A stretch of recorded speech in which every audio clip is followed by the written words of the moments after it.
Cabelo viking, Thiago. O cabelo viking é o seguinte, eu ainda não entendi como que eu faço esta bagaça, né?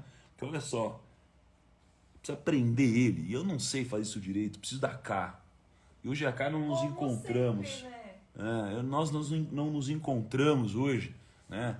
A K tá fazendo umas coisas, eu vim aqui preparar antes, não sei o que lá. Resumindo, botei o boné pra garantir, não é mesmo? E aí, só pra mostrar meu desalinhamento, eu já botei até um blues aqui pra abrir e não botei nem uma música nórdica, porque hoje eu tô rebelde. E já que eu tô rebelde hoje eu vou falar num conteúdo que, bicho, ou você foca aqui ou você não vai pegar nem a pau. Olha o raio aqui, de Viking a Macklemore. Fala sério. Ou Bus Driver também, né? Tô de truck driver aqui, né? Dos Estados Unidos, aquele truck driver ali. Vamos lá. Hoje, pessoal, falaremos de economia. Certo? Economia. Vi que algumas pessoas ontem ou anteontem falaram, puta, Thiago, mas eu queria um conteúdo um pouco mais técnico agora, né? Falei, tá bom, então vamos lá. Vamos para um conteúdo um pouco mais técnico. Vamos falar de economia, tá? Mas já te adiantando, eu vou falar de economia, vou falar de técnico, vou falar de algumas coisas um pouco mais complexas, mas fiquem tranquilos e tranquilas, porque eu não vou entrar num nível que às vezes uma universidade entraria. Tá? Então eu vou entrar em algumas questões um pouquinho mais práticas, que fazem sentido para o seu dia a dia, para você ter um entendimento maior sobre como as coisas se relacionam no Brasil. E com isso você vai poder consumir melhor, você vai poder tomar melhores decisões, tá bom? Então esteja comigo, preparado. Beleza? Vamos que vamos. Frase do dia. Se você acha o conhecimento caro, experimente a ignorância, não é? Puta frase aí, clichê, não é? Clichêzinho do caramba. Mas olha só. Ó, pessoal, cadê o bracelete? O pessoal tá cobrando, hein? Ó, o pessoal acha que, ó. Caraca. O pessoal tá na auditoria aqui, né? Tá na auditoria.com aqui na live. Rapaz. Uma vez o meu amigo e sócio Bruno Perini, ele disse assim, Thiago, o clichê é clichê por um motivo.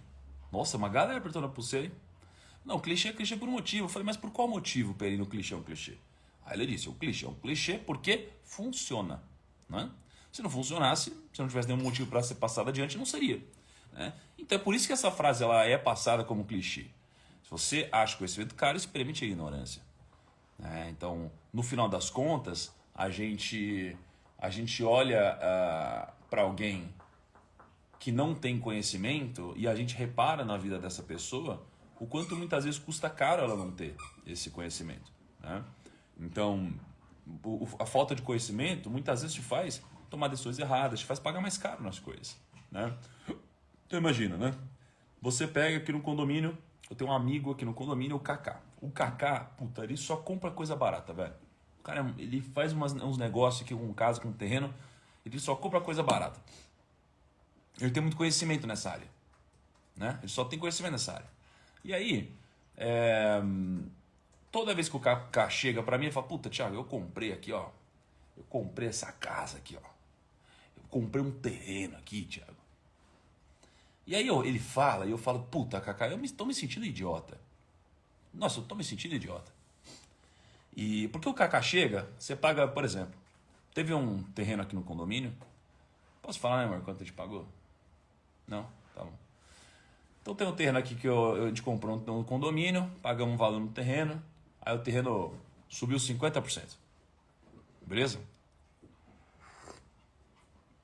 Aí para arredondar, né? Para arredondar, vou usar um número fictício. Vamos supor que eu paguei, sei lá, R$ 1 milhão no terreno. E aí esse terreno, então, tá valendo 1.500.000, né? Aí chega o Kaká, chega e fala, nossa, Thiago, olha esse terreno que eu comprei. Eu comprei e eu paguei aqui, ó, R$ 100 mil nele. Eu falo, quê? Quê? Você pagou quanto nessa porra? R$ 100 mil? Como? Ele falou, Thiago, esse aqui, porra, olha só. Eu peguei e fiz isso aqui, o terreno tava assim, não sei o que lá, cheguei ali, contatei o cara, ele papapá. Falou, porra, então, isso que é foda, né? Isso que é foda. Agora, claro, veio da noite pro dia? Não veio da noite pro dia. Demorou pra ter esse conhecimento, né? E experiência e tudo isso. E pra mim, cara, eu não tenho esse conhecimento todo que ele tem sobre terrenos e etc. e aí eu pago mais caro. Certo? Então é por isso que se você acha que o conhecimento é caro, né? Quanto que vale o conhecimento do Kaká? Porra, pra caceta, né? Só que quando a gente fala de conhecimento, falando da frase do dia, a gente geralmente tem dois preços a pagar. Isso daqui faz sentido pro assunto que eu vou entrar, economia, tá bom?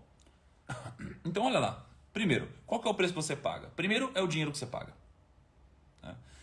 Então você paga, o dinheiro num livro, num curso, numa faculdade, né? Você paga o dinheiro. Geralmente você paga dinheiro por alguma coisa. Mas por outro lado, você tem o tempo também. Então você paga o dinheiro e você paga o tempo para alguma coisa. Né? E o tempo em forma de sacrifício. Então geralmente você tem que abrir mão de alguma coisa. Né? Lembra que a gente falou de sacrifício? Então, você busca conhecimento, você abre mão de uma festa, abre mão de tempo com a família, você abre mão de uma viagem. Você sempre abre mão de alguma coisa. Né? Ó o Brunet na área aí, cara. Grande Brunet. O Brunet, ele mandou ontem pra mim, amor, uma mensagem com uma localização que ele estava no local em que a gente se conheceu, acredita? Algarve, né? Algarve. Né? Então é isso. Agora, vamos lá. Vamos à etimologia da palavra economia. A etimologia da palavra economia. Economia é dividida em duas partes. Eco mais nomia, tá? Eco tem um significado, nomia tem outro significado. Então, quando você entende o significado da palavra, você vai olhar para a economia de outra forma. O que é economia para você, né? As pessoas geralmente pensam, economia é número, é economia, é inflação, é Selic, é PIB. Economia é isso, né? Economia, olha que legal. Economia tem dois significados que constroem o significado da palavra, né? Eco significa oikos. Oikos significa casa. Beleza? Então, eco significa casa. Eco significa casa. E o que significa nomia? Nomia significa nomos. E nomos significa administração. Casa, administração. Então, economia é administração da casa. É a administração da casa. Isso daqui pode ser aplicado, por exemplo, à economia do país, né? A administração do país. É isso que é economia. Sacou? Ficou mais simples, né? Administração doméstica. Isso é economia.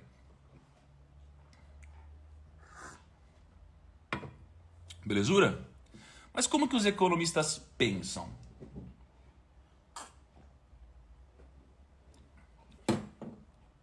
O Araújo falou, estamos prestes a entrar em economia. Economia. Estamos prestes a entrar em cirurgia. Vamos que vamos. Boa cirurgia aí, tá? Então vamos lá. Então como que os economistas pensam ou deveriam pensar, né, em relação à administração da casa? Né? Porque para pensar é simples, né? Esquece faculdade, esquece essas coisas. O que o economista faz? Ele cuida da administração da casa, né, de alguma forma, né? Aliás, desculpa, economista não, né? O que é economia? O economista faz outra coisa. Então, se a economia é o ato de administração doméstica, de você administrar a sua casa de alguma forma, já fica mais fácil olhar para a economia, certo? Só que quando você olha para a administração da sua casa, existem algumas variáveis. E quando você começa a se aprofundar nisso, começa a ficar um pouco mais complexo, tá bom? E já eu vou falar sobre a economia do país. Então, os economistas, eles estudam questões de natureza política, né? Só que eles tentam abordar essas questões com objetividade, né? Com a objetividade de um cientista. Beleza? Então eles estudam questões de natureza política, mas eles tentam ter ali a objetividade de um cientista no detalhe do negócio. É todas as relações se conversando, entendeu? Então pensa, as crianças pequenas, pensa uma criancinha, ela geralmente aprende sobre o mundo, né, com pequenos objetos que representam de alguma forma a versão real de alguma coisa, né? Então pega uma espadinha, puta, tem uma espada de verdade, né? Pega um carro, eles brincam com um carrinho, né? Tem o que mais? Tem um posto. Eu lembro que eu tinha um posto quando eu era mais novo. Eu adorava esse posto, cara. Eu ganhava uns carrinhos pequenininhos. Aí eu pegava o posto, você soltava o carrinho no posto, o carrinho ia descendo assim. Aí misturava um posto com uma pista de corrida, né? E aí, cara, a gente aprende sobre o mundo olhando para esse tipo de coisa. Aí a gente aprende olhando para esse tipo de coisa, tá?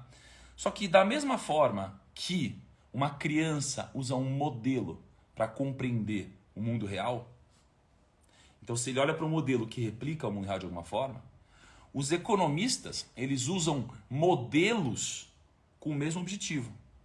Eles usam modelos com o objetivo de compreender o mundo real também. Entende? Então o economista faz a mesma coisa que a criança faz sem saber. A criança ela brinca com a fazendinha dela, com não sei o que lá, e daqui replica o mundo real, né? Agora a economia, eles criam modelos com o mesmo objetivo de replicar o mundo real, né? De compreender o mundo real. Então se eu mexo numa coisa aqui, eu vou ter um impacto aqui. Certo? Então você começa a ter um modelo. Então tem coisas que são naturais, né? Ações e reações. Então, se eu chegar agora e falar assim, alguma coisa para cá e eu for agressivo com ela, a K vai provavelmente me retalhar de alguma forma. Então isso aqui é um modelo, né? Quanto mais agressivo eu for aqui, mais agressiva ela vai ser de volta, né? Então eu já tenho aqui uma ação, uma reação. E na economia você vai identificando todas essas pontas. Pô, se eu aumentar a taxa de juros, o que acontece? Né? Se mais gente vier para a bolsa, o que acontece? Se eu subir o dólar, o que acontece? Né? Então você começa a ter todas essas relações. Beleza? E qual que é o objetivo da criação desses modelos que os economistas fazem? O objetivo é eles poderem compreender a relação de todas essas variáveis. Quais geralmente são algumas dessas variáveis? É o PIB, é a inflação, é o desemprego. Então olha só que interessante. Se você, durante o Covid, né, tem muito debate. Não, mas a economia não importa. O que importa é só salvar vidas, né? Só que no final das contas a economia está relacionada a salvar vidas, né? Tem um livro, qual que foi o livro agora? Tem um livro que ele demonstra um estudo, eu não lembro qual é o livro agora, que a cada 0,5% de desemprego você aumenta em 100 mil mortes, 500 mil mortes, sei lá quantas mil mortes, né, na ponta final. Eu acho que são 100 mil mortes, tá? Então se você aumenta o desemprego em 10%, né, a gente estaria falando de aumentar em quantas mortes, né, de alguma forma. Então, é claro que existem muitos modelos, suposições, e é difícil, né, você ter uma verdade absoluta, né? Porque por mais que o objetivo da economia seja você conseguir encontrar a verdade absoluta em modelos que funcionem, na prática é muito difícil você tomar uma decisão. É muito difícil, né? Você fala assim, cara, mas e agora? Faço isso ou faço aquilo? Faço aquilo ou não sei o que lá? Porque você vai impactar, porra, às vezes, o país inteiro, né? Então como que toma uma decisão dessa? É muito difícil, tá? Então vamos lá. Quando a gente olha para macroeconomia, tá? Os cientistas, os economistas e os detetives, eles têm algo em comum. Eles tentam entender o mundo ao seu redor. Tá bom? Então, a observação das fontes de informação vai ser importante para que você crie os seus modelos. Tá? Então, quando você vai no mercado, imagina assim, ó, você vai no mercado. O que você percebe quando você vai no mercado? Você consegue sentir na ponta a variação dos preços no mercado. Então você olha lá, você fala, puta, o arroz está ficando mais caro, está ficando mais barato. Né? Você olha para a cerveja e fala, puta, está ficando mais caro, mais barato. Você olha para a carne, está mais caro, mais barato. Não é? Então você consegue, indo no mercado, descobrir qual está sendo o efeito dos preços aqui. Então quando a dona de casa reclama que o tomate está mais caro, que sei lá o que está mais caro, você consegue ver o que está acontecendo na ponta. Mesmo sem você entender de economia, não é? Quando você está procurando emprego, você consegue ver se as empresas estão contratando ou não. Então você vê se o desemprego está alto ou não, você consegue sentir isso. Quando você entra numa loja, você consegue perceber se existe escassez de produtos ou não. Tá? Então, por exemplo, quando a pessoa fala de congelar os preços, não, tem que congelar o preço porque está ficando muito caro. Isso daqui não é uma solução economicamente viável. Isso daqui gera o efeito oposto, né? Não, vou congelar o preço para o papel higiênico não subir. Não, papel higiênico... O que é na pandemia que estava ficando caro mesmo, amor? Ficando caro ou escasso? Não, caro. Álcool em gel. Álcool em gel. Não, vou congelar o preço do álcool em gel. O que acontece se você congelar o preço? Se você congelar o preço, você tem uma escassez de produto. Então, quando você entende economia, você ouve algumas groselhas aparecendo na mídia e que são muito preocupantes, mas qual que é o problema? Como o país não percebe algumas coisas, né? Uma parte por ignorância, uma parte por conflito de interesse, uma parte por discordar com razão, né? Às vezes, só que não tem debate, a gente toma muitas decisões erradas, né? Pega o carro hoje, olha como o carro está subindo de preço. Você já viu isso? Você tem carro usado valendo mais do que, porra, sei lá, apreciando mais do que ele deveria depreciar num cenário padrão. Da onde que a gente pega e consegue entender mais sobre a economia do nosso país? A gente não precisa ir no mercado para ver o que acontece com os preços. Eu não preciso ir na loja para ver se tem escassez de produto. Eu não preciso pedir emprego todo dia para ver se eu tenho desemprego. Existe um censo. Existem dados. Tá? Esses dados, eles geralmente extraem informações direto dos brasileiros. Então você tem um monte de pesquisa rolando. O pessoal conversa com as famílias brasileiras e pergunta: quanto está a sua renda? Quanto você ganha? A saúde, não sei o que lá. Educação, você estuda? Quantas televisões você tem na sua casa? Faz um monte de pesquisa. A gente começa a ter um monte de dado. E quando a gente começa a ter um monte de dado, a gente começa a ter várias estatísticas para a gente analisar. E isso daqui vai impactar o nosso dinheiro. Isso daqui vai impactar o nosso dinheiro. E é por isso que eu estou falando de economia hoje. Porque vocês, gente, vocês não são qualquer um, pô. A gente está aqui acordando às 5 da manhã, nono dia do desafio, já ficou 40 mil pessoas para trás, continuamos 40 mil pessoas aqui. Cara, a gente não é qualquer pessoa, pô. A gente precisa entender sobre isso aqui. A gente precisa, entendeu? É por isso que eu estou falando sobre isso. Então, foca nessa bagaça, tá? Pensa assim, ó, vamos falar do PIB. PIB é o Produto Interno Bruto. Produto Interno Bruto. Então, muitas vezes você vê, mas o PIB do Brasil subiu 3%. Lembra uma groselinha que acho que foi o Bolsonaro que falou, não sei quem falou, pô, a gente cai 4%, sobe 5%, dá 9%, né? Alguma coisa assim. Então, assim, ele está falando do PIB, né? Então, o PIB, ele é muito interessante, porque imagina o seguinte, vou pegar um exemplo muito banal aqui pra gente aprender sobre PIB, né? Imagina que uma economia, ela produz 4 maçãs e ela produz 3 laranjas. Como que eu faço, né, para somar essas duas coisas? Eu não consigo somar essas duas coisas, concordam? Cara, eu não consigo somar maçã com laranja porque são unidades diferentes. São unidades de maçã, são unidades de laranja. Então eu preciso converter isso aqui para um padrão comum. Qual que é o padrão comum que eu trago aqui, né? Eu geralmente trago para um valor financeiro. Então, por exemplo, se a maçã ela custa 50 centavos e a laranja custa R$1, agora eu consigo calcular o PIB. Então, como que eu calculo o PIB matematicamente falando? Eu vou pegar aqui quantidade de maçãs vezes preço das maçãs, mais quantidade das laranjas vezes preço das laranjas. Tá? Então, se eu tenho 4 maçãs, cada maçã está a 50 centavos, R$2. Laranja, se eu tenho 3 laranjas a R$1, dá R$3. Logo, qual que é o PIB aqui da economia? R$2 mais 3, logo o PIB é R$5. Sacou? Agora imagina calcular isso daqui dentro de um país. Fica muito mais complexo, não é? Por exemplo, o Brasil, em 2019, teve um PIB de 1,84 trilhão de dólares. O que é importante você notar aqui? É importante você notar que o PIB do Brasil ele foi dado em dólares, mesmo a gente usando o real. Por quê? Porque se eu não tiver um PIB em dólares, como que eu vou comparar o PIB do Brasil com o PIB da Argentina? Ou com o PIB da China, ou com o PIB dos Estados Unidos, ou com qualquer outro PIB?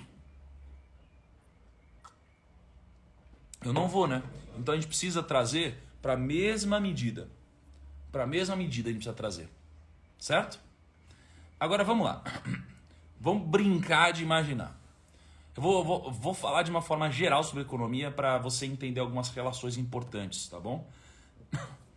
A gente vê a cada 45 dias o Copom, né? Comitê de Política Monetária, mudando a nossa taxa de juros de alguma forma, certo?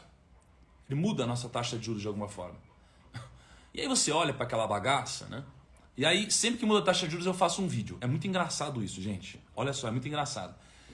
Eu sei que vai ter Copom. A reunião de Copom acontece geralmente quarta-feira. E aí, quando tem uma reunião de Copom, eu vou lá, Fala, ó, vou soltar um vídeo. Por quê? Porque vai bombar. Por quê? Porque vai mudar a taxa de juros. E quando muda a taxa de juros, a galera entra em pânico e fala, meu Deus, meu Deus, meu Deus, e agora, e agora, e agora? E agora, que geralmente muda pouca coisa. Mas eu faço um vídeo ainda assim, as pessoas querem. Eu faço um vídeo explicando a diferença das coisas, né? O movimento das coisas. Então, qual é a relação das coisas, né? Pensa que o mundo, ele é uma engrenagem perfeita. O mundo ele é uma máquina perfeita, né? Com várias engrenagens que se conectam. Mas talvez ninguém tenha conseguido decifrar ainda o código do mundo, né? Como todas as coisas funcionam. Talvez ninguém ainda tenha um modelo perfeito que consiga ser preditivo de acordo com algumas mudanças nas variáveis, né? Então, quando o governo muda a taxa de juros, ele sobe, ele desce, né? Ele sobe, ele desce. Quando ele faz isso aqui, ele tem o objetivo de tentar colocar uma taxa de juros que ajude a regular a economia de alguma forma. É um instrumento que ele tem. É um instrumento. É igual assim, ó, eu tenho um time de vendas.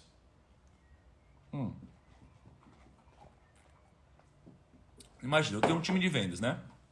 Pensa você tem uma empresa hoje, você trabalha na empresa, você tem um time de vendas. E está ao seu alcance colocar um incentivo para os seus vendedores, concorda? Se você chegar hoje e você falar assim, time de vendas, quem vender hoje... imagina, o seu time de vendas vende 5 vendas por dia. Se você falar, time, quem vender hoje 15 vendas, eu vou dar um carro de presente. O que você acha que vai acontecer? Cara, os vendedores vão fazer alguma coisa, bicho. Vão vender 15. Nem que eles mesmos comprem os 15. Não é? Eles vão dar um jeito e vão vender 15, não é? Então, na economia, a gente tem vários mecanismos para ajustar esse tipo de coisa. Então, eu posso chegar e falar, não, eu vou baixar a taxa de juros para o pessoal consumir mais. Eu vou aumentar a taxa de juros, né, para eu reter mais dinheiro aqui comigo. Puta, inflação. Vou tentar mexer no câmbio. Vou comprar dólar, vou vender dólar. Você tem uma série de mecanismos. São superpoderes ali que o governo tem. De alguma forma, né? E os economistas ficam o tempo todo tentando refletir sobre o que deveria ser feito. Qual é o melhor caminho para fazer? Será que eu dou um carro de incentivo aqui para o meu vendedor vender 15 no dia? Essa é a parada. Então vamos pensar na taxa de juros. A taxa básica de juros, ela é uma taxa de juros em que basicamente ela é usada como parâmetro para tudo, né? Então eu tenho a taxa Selic, ela chama taxa básica de juros. Está no nome dela, taxa básica de juros. Por quê? Porque ela é taxa básica. Tudo leva em consideração a taxa Selic de alguma forma, direta ou indiretamente. Tá bom? Então pensa, se você é o governo e você abaixa a taxa de juros, o que acontece? Pô, se você abaixa a taxa de juros, você está dizendo assim para a economia. Economia, eu baixei a taxa de juros. Aí você fala assim, sério? Então agora significa que se eu pegar um empréstimo, eu vou pagar menos juros? Significa então que o empréstimo que eu tenho, ele vai diminuir os juros?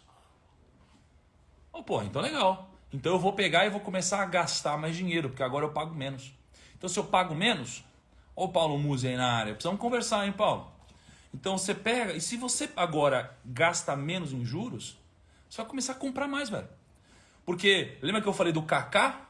O Kaká ele manja de comprar terreno, né? Só que aí você pega umas casas muito grandes e tal, às vezes você fala, puta, até tenho dinheiro para comprar à vista. Mas a taxa de juros está tão baixa, que ao invés de comprar uma casa para investir, eu vou comprar 2. E eu vou financiar as 2, porque o juros está muito baixo. Então o que eu fiz? Eu movimentei mais a economia. Não é? Então eu movimento mais a economia. Porra, só que aí, se eu movimento mais a economia, agora tem 2 pessoas que venderam a casa que tem muito dinheiro. O que elas vão fazer? Elas vão agora gastar esse dinheiro em alguma coisa. Ou investir em algo produtivo. Então uma das pessoas que vendeu a casa fala, ó, vou pegar esse dinheiro e vou investir. Aí começa a montar um monte de franquia. E começa a fazer o quê? Começa a contratar um monte de gente. E as pessoas são contratadas, elas estavam desempregadas. Mas agora elas têm dinheiro. O que elas fazem? Começam a consumir. Consumir aonde? Consome da padaria da esquina. No meu escritório tem lá embaixo um lugar que eu descobri ontem que eu não devia ter descoberto. Que tem um croissant. Puta que pariu. Aí o Paulo Musi vai ficar puto já. Eu descobri um lugar lá no meu escritório embaixo que tem um croissant. Um croissant muito bom, velho.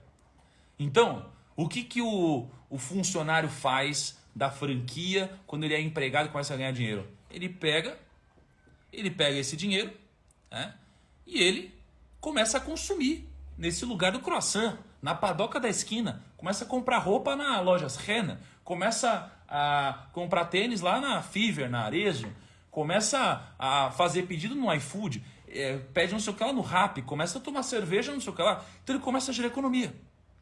Então olha como eu diminuir a taxa de juros faz a economia girar mais. Só que se eu diminuir a taxa de juros faz a economia girar mais, o que acontece geralmente, por exemplo, com o investimento em ações? O investimento em ações, ele tende a se beneficiar, não é? Porque quando eu invisto em ações, eu compro empresas. Essas empresas, elas vão ter mais gente consumindo delas e elas vão investir mais nelas mesmas. Porque ao mesmo tempo que eu tenho esse efeito que eu disse para vocês, do outro lado, a empresa vai pensar, porra, eu não tenho por que deixar meu dinheiro no banco, já que o banco paga tão pouco agora, então eu vou montar uma nova fábrica. Aí ela vai e monta uma nova fábrica. Né? Então, eu sou espoleto, eu produzo macarrão, né? Massa. Agora eu falo, quer saber? Agora eu vou montar uma fábrica para produzir, sei lá, vou produzir meus próprios molhos artesanais aqui. O ketchup, o molho de tomate. Qual que é o nome do molho? Molho branco? Pode ser. Molho branco? Eu produzo molho branco, sei lá o quê. Então eu começo a produzir mais. E aí, eu não vou mais comprar dos outros isso. Eu vou produzir o meu próprio. Quando eu vou produzir o meu próprio, eu vou contratar mais gente. Essas pessoas elas vão ganhar mais dinheiro. Minha empresa vai vender mais. Então o impacto na economia de diminuir a taxa de juros é positivo para os negócios. Só que por outro lado, você concorda que as pessoas elas vão comprar mais? Chegando a essa conclusão, vão comprar mais. Só que o que acontece quando a gente decide comprar mais? Imagina, né? Eu tô tomando um café aqui, né? Esse daqui é o Nespresso ou é o do Starbucks? Starbucks. Ok. Então esse café aqui é um café do Starbucks. Um café do Starbucks, a gente bota na maquininha. Só que pensa assim, se eu compro esse café todo dia, e agora tem mais gente entrando na onda, e mais gente agora com dinheiro para consumir, mais gente consumindo, e elas começam a comprar o mesmo café que eu, o que vai acontecer? A fábrica de cafezinho da Starbucks, ela vai olhar para isso daqui e vai falar, pô, olha lá, os caras estão comprando mais, vou produzir mais. Né? E aí a gente consome mais. Ela fala, vou produzir mais, a gente consome mais. Chega uma hora que ela fala, cara, ferrou, minha fábrica não dá conta de produzir. Esse é o máximo que eu consigo produzir agora. Até eu montar uma nova fábrica, eu vou demorar 2 anos. Eu vou demorar 2 anos para conseguir produzir mais. Então eu vou ter que aumentar o preço. Ela aumenta o preço. E aí ela vai e aumenta o preço do cafezinho. Quanto que a gente paga num cafezinho desse, amor? Acho que é a caixa 20? 2,50. A caixa. E quantos que vem na caixa? 10. Porra! Então a gente tá pagando, vocês vê, né? Já estão pagando preço de ouro nisso. 2,20 mais ou menos por cápsula. Aliás, ajuda a gente. Se alguém tiver uma dica como economizar em cápsula, né? Porque a ideia não é cortar o cafezinho, lembra? Mas me ajuda aí, se alguém tiver alguma dica. E aí o Starbucks fala, cara, quer saber? Tem muita gente querendo comprar, tem muita gente com dinheiro. Porra, então eu vou aumentar o preço. Ao invés de 2,20, eu vou cobrar 2,42. R$ 2,42. Aí falou, caraca. Ó, o pessoal deu uma dica incrível aqui, ó. Bebe café coado. Olha que genial. Só Pô, que tá tão gostoso. genial, pô. Então agora o café tá 2,42. Só que se o café tá 2,42, o que significa? Significa que a inflação foi de 10%. Então o preço das coisas ficou mais caro. Entendeu? O café, ele ficou mais caro. Entende? Só que a mesma lógica agora da cápsula do café vai funcionar com tudo. Pô, imagina, todo mundo está se mudando e comprando copos para suas casas, né? Porra, a demanda está muito grande, acontece, o preço sobe. Imagina na feira, né? Na feira, você tem lá o pastelzinho, tem uma feirinha de quinta aqui no condomínio, pá.